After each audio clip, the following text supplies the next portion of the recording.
Hello, in front of me I've got iPhone 14. In this video I'll show you how to enable and disable vibrations for calls.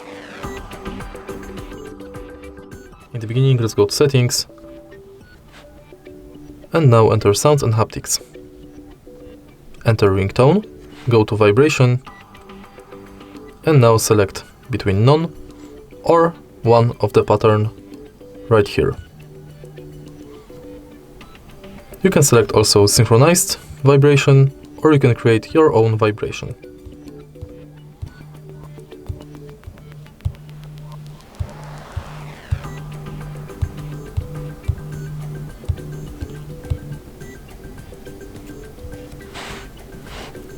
And that's basically it. If you find this video helpful, please leave a like, comment and subscribe.